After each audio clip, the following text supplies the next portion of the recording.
The migrant crisis in New York City is reaching new levels. Over the weekend, more than 1,000 migrants arrived in the city, 9 buses arriving on Sunday alone. Yeah, Mayor Adams says the city is running out of places to put the migrants, now considering a plan to house them on cruise ships. Listen. 11,600 asylum seekers and migrants are here in the city. 8,500 are in our system. We opened up 23 emergency shelters. We're not going to leave any stone unturned. And once we finalize our plans, we're going to announce it. There's not going to be any surprises. Once we finalize how we're going to continue to live up to our legal and moral obligation, we're going to announce it. Homeless advocates say cruise ships are not a viable option for various reasons. So joining us this morning is Joshua Goldfein from the Legal Aid Society with more insight. Good morning, Josh. Thanks for being with us. Thanks for having me. Well, first of all, we've had very sad news about a young mother, an asylum seeker, who took her own life on Sunday. I mean, obviously things are not good within the New York shelter system. So what would you say is the better option if you don't believe cruise ships are an option? Permanent housing is always the better option. When the city has an obligation to provide space for everyone, there are 2 ways they can make sure that there's enough space in the system. One is by adding new space, and one is by moving people out who are already in the shelters.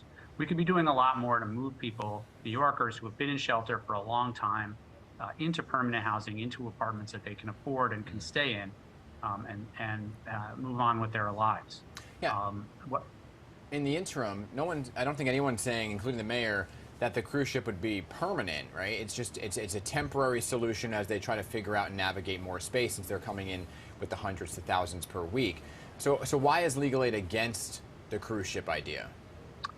I think it's more that the cruise ships are probably the least good choice. Obviously, if the city runs out of space, then they have to add more units, and their goal is to not have to use the cruise ships, and that's a goal I think we all share. If we could move people out of shelter and create more spaces there, if we could use the hotels, if we could use the spaces that we have more efficiently, then we wouldn't have to get into more complicated solutions like cruise ships, summer camps, other places that are not designed for long-term living. You know, the best way for people to get out of shelter to resume their lives is to be integrated into the community. And if you're on a cruise ship, you're probably docked in a not well-situated place for most people to get to school, to get to their doctors, to get to work. It's certainly a last resort. And it also, of course, as we've seen, there can be public health issues with a lot of people on cruise ships with small children. We already have situations where the city is having to split people up into multiple hotel units because the family sizes are larger than the units are designed for. Obviously, a cruise ship, the living space is as compact as possible. Right. Yeah. So, and anything that the city uses will have to comply with legal requirements. And I think it's just that the problem is just that it will be most difficult to do that in a situation like a cruise ship or a summer camp. And it feels like we don't have the luxury of time right now. I mean, more migrants are arriving in the city. Did more arrive today, or do you know if any more buses are scheduled to arrive in the city? I mean, part of the problem with this is that the governor of Texas has been totally cynical in loading people onto buses without considering their medical needs, where they want to go, and not even giving New York City the courtesy of telling them when the buses might arrive. So the city is constantly being surprised. They're getting information from the people on the buses themselves rather than the state of Texas or the bus companies. But people are coming also not on those buses. There are people who are going to come to New York, and they have to be cared for. And the goal, again, is just to make sure that they're in space that's compliant with the rules, with the law.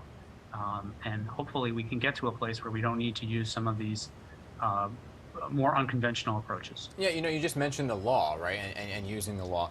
Is there any legal action? The mayor has threatened taking legal action against the governor of Texas, Governor Greg Abbott, and even Governor of Florida, Ron DeSantis. Is there legal options here on the table? I think we've seen that a number of law enforcement officials have started to investigate that, whether people were tricked into getting onto transportation. Again, people very sick people have been moved without any consideration of what their needs are. We've had people get off the buses at Port Authority and go directly to inpatient hospitalization.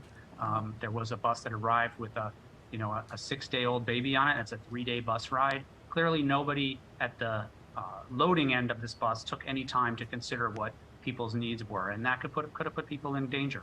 Yeah, unfortunately, a very sad state of affairs. Josh Goldfein, thank you so much for your time this morning. Thank you for having me.